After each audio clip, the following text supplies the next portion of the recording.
쉰다. 우리 병. Jang adalah gangster peringkat atas yang sangat dihormati oleh anak buahnya. Dia adalah tangan kanan ketua yang memimpin organisasi kriminal terkenal. Tidak seperti beberapa gangster kecil, organisasi mereka maju dalam melakukan investigasi dan mengakuisisi perusahaan penghasil uang sebagai norma mereka. Namun, mereka tetap tidak lupa memberikan beberapa pelajaran kepada masyarakat rendahan jika memang diperlukan. Suatu hari yang cerah, Jang pergi ke restoran untuk mengenang masa lalunya, yaitu makan ramen makarel. Dia kemudian menanyakan wanita yang biasa membuatkan ramen untuknya, tetapi wanita itu tidak ada. Jang lalu memuntahkan ramennya dan segera membayar tagihannya. Pada saat bersamaan, seorang anak SMA gemuk bernama Kim harus pergi karena alasan yang tidak diketahui.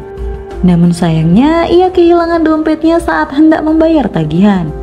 Pemiliknya meminta Jang untuk membayar tagihan Kim, dan dia enggan untuk menurutinya. Kemudian, pemilik itu mengatakan bahwa akan memberinya hadiah kecil nantinya. Jang kemudian mengemudikan mobil keluar, namun terjebak di belakang truk sampah, sehingga ia keluar dari mobil untuk memanggil asistennya. Di sisi lain, Kim ternyata diintimidasi di atap. Sayangnya kakinya terpeleset dan jatuh menimpa Jang. Jang akhirnya terbangun di rumah sakit, tetapi dia menemukan sesuatu yang aneh. Semua orang terus memanggilnya anak kecil meski sudah dewasa. Sehingga dia berkeliaran di sekitar rumah sakit dan menemukan seorang pria terbaring di tempat tidur. Ternyata pria tersebut sebenarnya adalah Jang sendiri. Jang yang saat ini sedang terjebak di tubuh Kim sebagai anak SMA yang gemuk.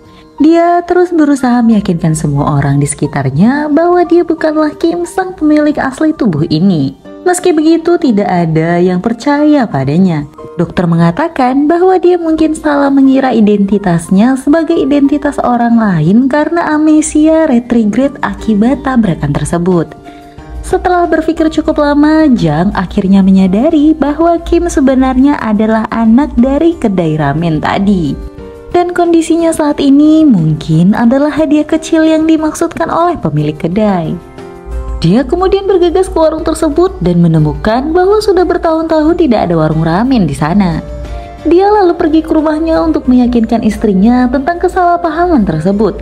Tapi tentu saja istrinya tidak mempercayai dan malah melaporkannya kepada polisi. Tidak menyerah sampai di situ, Jang dengan sengaja menabrakkan dirinya ke tubuh aslinya dengan harapan bisa bertukar kembali, tapi dia gagal. Ketika dia melakukan itu, ia tertangkap basah oleh seorang laki-laki bernama Chul, yang ternyata adalah asisten pribadi Jang. Dia menjadi marah pada anak itu karena melakukan sesuatu yang tidak pantas pada tubuh bosnya, tanpa mengetahui bahwa bosnya kini tinggal di dalam tubuh anak itu.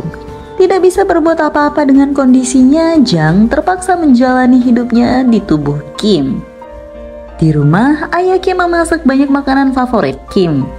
Jang bertanya-tanya mengapa ada begitu banyak makanan di atas meja.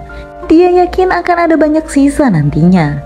Akan tetapi, dia kehilangan kesadarannya saat memakan suapan pertamanya dan bangun dengan keadaan mangkuk kosong sekaligus perut yang kenyang. Pagi tiba dan Jang pun memulai kehidupan barunya sebagai siswa sekolah menengah atas. Di sana segala terasa begitu baru baginya. Dia juga melihat Hyun, teman Kim, diganggu oleh para pengganggu. Bukan hanya dia, Jang juga ternyata diganggu oleh para pengganggu yang biasa menindas Kim. Mereka mengundangnya ke perkelahian sepulang sekolah. Namun dia bukanlah Kim yang biasa mereka injak. Dia adalah Kim dengan hati Jang si gangster. Setelah mengalahkan pengganggu, Jang bertanya kepada mereka apakah ada tindakan Kim yang membuat mereka tidak menyukainya. Jawabannya tidak. Alasannya hanya karena Kim terlihat seperti pecundang dan selalu menjadi sasaran empuk. Pada suatu kesempatan, para penindas itu mengincar teman Kim. Untungnya Jang berada di sana dan para pengganggu takut padanya. Jang memukuli mereka sekali lagi dan menyita telepon mereka. Dan dari rekaman tersebutlah akhirnya dia mengetahui bahwa itulah alasan mengapa Kim bertabrakan dengan Jang pada hari yang menentukan itu. Setelah memahami kondisinya dengan baik, Jang memutuskan untuk menemui asistennya Chul. Dia memutuskan untuk meyakinkan Chul bahwa dia adalah Jang yang terjebak di tubuh seorang anak SMA. Dia datang ke kantor Chul, tapi awalnya dia tidak percaya. Tentu saja Jang tahu bagaimana cara mendapatkan kepercayaan asisten pribadinya tersebut. Dia lalu menceritakan segalanya yang tidak diketahui siapapun tentang Chul. Dan itu berhasil. Setelah mendapatkan kepercayaannya, Jang bertanya mengapa Chul menjaga jasadnya di rumah sakit. Yang mengejutkan, bos yang pesaing Jang mengetahui bahwa saat ini Jang sedang koma dan ingin membunuhnya. Tanpa sepengetahuannya, Jang sebenarnya sudah bangun, namun berada di tubuh lain. Keesokan harinya sepulang sekolah, Jang menelpon Chul untuk merencanakan tindakan selanjutnya. Tiba-tiba saja Hyun berlari ke arahnya dan menjatuhkan boneka. Dia memutuskan untuk mengejarnya dan mengembalikan boneka tersebut. Ketika dia akhirnya menyusul, sesuatu yang tidak terduga terjadi. Dia melihat bahwa ibu Hyun sebenarnya adalah mantan pacarnya yang bernama Seon, yang dengan sengaja ia tinggalkan demi istrinya saat ini. Jang kemudian mengenang masa lalunya saat ia makan ramen makarel bersama Seon dan bertanya-tanya apakah Hyun sebenarnya adalah putrinya. Beberapa waktu kemudian, Jang meminta Chul melakukan tes DNA. Secara diam-diam, mereka mengambil rambut Jang dan Hyun dan menjalankan tesnya. Jang terkejut mengetahui bahwa Hyun sebenarnya adalah putri kandungnya. Terlebih lagi, dia mulai merasa bersalah karena tidak bisa menjadi ayah dan suami yang baik untuk putrinya dan Seon. Setelah itu, dia mulai membela Hyun dari para pengganggu. Masih belum puas menebus kesalahannya, dia berkonsultasi dengan Chul tentang apa yang bisa dilakukan untuk mendekati Hyun dan Seon. Chul akhirnya merekomendasikan sesuatu yang akan memperkuat pikiran dan tubuh Kim. Jadi dia berencana untuk menghilangkan sedikit lemak dan belajar seni bela diri bersama Hyun. Jang kemudian mengajak Hyun untuk berolahraga bersama di bawah bimbingan seorang pelatih, yang sebenarnya adalah Chul sendiri. Hyun sudah pasti menolak dan ingin membatalkan pelatihannya, tapi Chul bersikeras. Maka pelatihan yang akan merubah hidup mereka pun dimulai. Pada awalnya, Hyun dengan mudah dapat dikalahkan oleh Jang dan Chul. Namun setelah beberapa pelatihan, dia berhasil mengalahkan Jang dan menjadi ahli dalam seni bela diri. Di sisi lain, Jang yang memang sudah menjadi petarung memilih untuk memfokuskan latihannya dengan tujuan mengurangi lemak tubuh Kim. Ia tak henti-hentinya berlari hingga tubuhnya menjadi ramping dan terlihat lebih segar. Sebagai pelengkap Jang merawat dirinya sendiri, ia mengubah gaya rambutnya dan menggunakan lensa kontak agar ia tidak terlihat terlalu cupu. Penampilan barunya kini begitu menarik sehingga banyak gadis mulai menyukainya. Bahkan anak laki-laki pun terengah-engah melihat penampilannya. Sementara itu, ayah Kim baru saja mendapatkan bonus dari tempat kerjanya dan berencana mengadakan pesta bersama putranya. Tiba-tiba saja beberapa rentenir datang memukulinya. Secara kebetulan, Jang yang juga berada di sana pun spontan membelanya. Dan dengan ahlinya menghindari serangan demi serangan dari para rentenir tersebut. Namun, ayah Kim tidak menyukai kekerasan dan malah melindungi anaknya dengan tubuhnya sendiri. Hingga ia mendapatkan pukulan keras dari salah seorang rentenir dan menyebabkannya jatuh pingsan. Jang kemudian mengirim Chul untuk mengalahkan orang-orang rendahan tersebut. Ia menerobos masuk ke dalam ruang kerja dan memulai perkelahian. Sebagai ahli dalam pertarungan tangan kosong, Chul dengan mudah mengalahkan mereka satu persatu meski kalah dari segi jumlah. Ayah Kim kemudian mendapatkan telepon dari Chart bahwa semua hutangnya telah dilunasi. Tak hanya kehidupan Jang, kehidupan Hyun juga semakin membaik. Dia mulai berbicara dan membela diri terhadap para pengganggu, membuat mereka takut dan menghormatinya. Setelah mendengar putrinya bisa membela diri di sekolah, Seon berterima kasih pada Jang dan mengundangnya ke bar untuk makan ramen makarel sebagai rasa terima kasihnya. Mereka berbincang mendalam dan Seon mulai menyadari bahwa dia sebenarnya sedang berbicara dengan Jang sendiri. Beberapa pelanggan mabuk kemudian masuk ke bar. Salah satunya menampar bagian pribadi Seon. Jang yang berada di sana saat itu menjadi sangat marah dan mengajak pria mabuk itu untuk berkelahi. Jang memanggil Seon dengan nama depannya, semakin menegaskan bahwa dia sedang berbicara dengan mantan pacarnya. Setelah pertarungan, Seon menemui Jang dan dia harus menjelaskan bahwa siapa dia sebenarnya pada Seon. Jang kemudian memberitahunya tentang bagaimana dia sebenarnya bisa bertukar tubuh dengan Kim. Tetapi sudah pasti Seon tidak bisa mempercayai hal tersebut. Sekali lagi dia mencoba trik yang sama seperti yang dia lakukan pada Chul.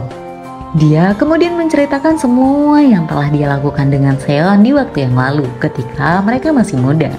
Setelah mendengarkan semua kalimat yang muncul dari mulut Kim, Seon pun akhirnya percaya bahwa dia sedang berbicara dengan Jang, pria yang telah meninggalkannya.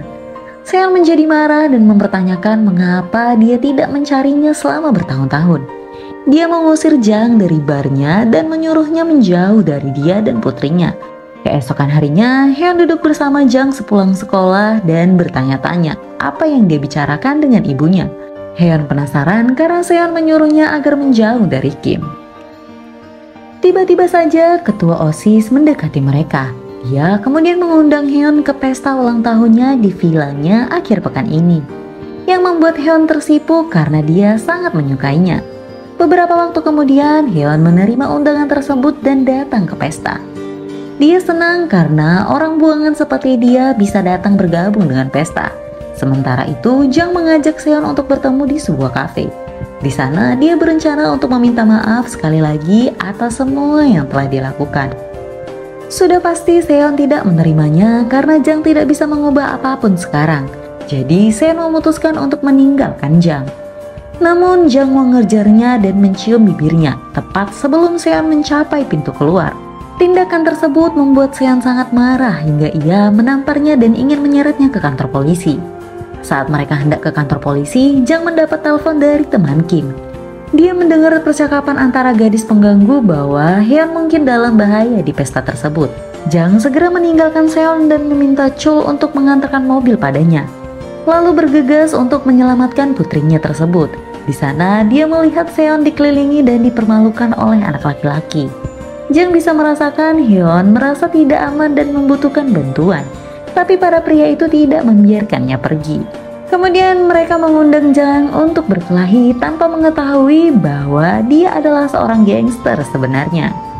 Hanya dengan satu gerakan, dia bisa membuat pria yang jauh lebih besar daripada tubuhnya jatuh pingsan, menandai dimulainya pertarungan mereka. Meski kalah dari segi jumlah, ia bisa dengan mudah mengatasi hal tersebut. Salah satu daripada anak laki-laki tersebut menantangnya untuk melawan satu lawan satu. Tapi dia juga memukulinya dan menjatuhkannya telak. Sementara itu, sang ketua OSIS mencoba memukul Hyun. Tapi dia dengan cerdik menghindari serangan itu dan malah memecahkan bola penerang hidupnya. Keduanya kemudian keluar sebagai pemenang. Setelah beberapa saat, Chul bertemu Jang dan memberitahunya bahwa istrinya berselingkuh dengan pesaingnya, yaitu Bo Xiang. Istri Jang dan Bo Xiang ternyata bersekongkol untuk melawan Jang. Jadi Jang menulis surat kepada ketua, yaitu ayah mertua Jang, kemudian menceritakan segala tentang konspirasi dan menjelaskan bahwa dia sebenarnya adalah korbannya. Sementara itu, di rumah sakit, Bo Xiang datang untuk membunuh Jang. Tiba-tiba saja Kim terbangun dan mengagetkan Yang. Kim ini adalah anak yang lemah dengan tubuh gangster yang ditakuti. Kim kembali ke rumah dan bertemu dengan ayahnya, tapi ayahnya tidak percaya bahwa dia adalah anaknya karena dia sudah setua sekarang. Untungnya Jang juga kembali ke rumah dan bertemu Kim untuk pertama kalinya setelah kecelakaan itu. Mereka menjelaskan semuanya kepada ayah Kim. Ingin membuatnya lebih baik, mereka setuju untuk membantu satu sama lain. Keduanya kemudian bertemu Seon di barnya. Mereka berbohong kepadanya, mengatakan bahwa mereka telah kembali ke tubuh mereka masing-masing. Jang meminta Kim meminta maaf kepada Seon atas kesalahannya bertahun-tahun lalu. Namun Bo Xiang dan anak buahnya datang ke bar tersebut. Mereka mencari Jang dan mencoba membunuhnya. Jang memerintahkan Kim dan Seon bersembunyi di dalam dapur. Ingin menyelesaikan masalahnya, dia segera memulai pertarungan dengan mereka. Jang menghindari serangan mereka dengan mahir meskipun dikepung dan membalas serangan mereka. Melihat anak buahnya kalah, Bo Xiang mengirimkan petarung terbaiknya untuk bertarung. Jang tertangkap basah dan berhasil dijatuhkan olehnya, namun dia mempersiapkan diri dan berhasil bertarung setara dengannya. Mereka saling bertukar pukulan dan menjepit satu sama lain secara berurutan. Saat Jang hendak menghabisi lawannya, penjaga lainnya memukul kepalanya dengan botol yang membuatnya kehilangan keseimbangan. Masih belum menyerah, Jang berhasil menangkap lawannya, namun ia kembali lengah. Untungnya, Seon keluar dengan tabung gas dan korek api di tangannya. Dia mengancam agar membakar semua orang, yang hal itu membuat para preman melarikan diri dari tempat kejadian. Setelah keributan itu, Seon akhirnya memaafkan Jang dan bersedia menerimanya untuk kembali ke kehidupannya. Setelah beberapa saat, ketua mengundang Jang ke tempatnya. Ia ingin mengklarifikasi soal surat yang telah dikirimkan Jang untuknya. Melihat Jang yang menjadi korbannya, dia lebih memilih menawarkan Jang untuk menjadi penggantinya daripada putrinya yang tidak berguna. Tapi Kim menolaknya atas nama Jang. Dia tidak ingin Jang menjadi penjahat lagi dan menjalani kehidupannya yang penuh penyesalan. Saat Jang bertemu Kim, dia berterima kasih pada Kim atas keputusan bijaknya. Sayangnya putri ketua berencana untuk membunuh mereka. Tapi saat Jang menyadari situasinya, dia menyelamatkan Kim dan malah tertabrak oleh mobil. Dia terluka parah dan dibawa ke rumah sakit. Saat Jang akan mati, baik Jang maupun Kim tiba-tiba saja menukar tubuh mereka kembali.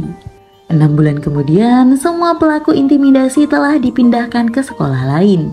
Kim dan Hyun kembali ke sekolah sebagai raja dan ratu baru. Jang juga meninggalkan kehidupan gangsternya dan kembali bersama Seon. Dia akhirnya memahami hal penting dalam hidup, yaitu keluarga, dan meninggalkan semua kehidupan kriminalnya di masa lalu. Cerita pun selesai.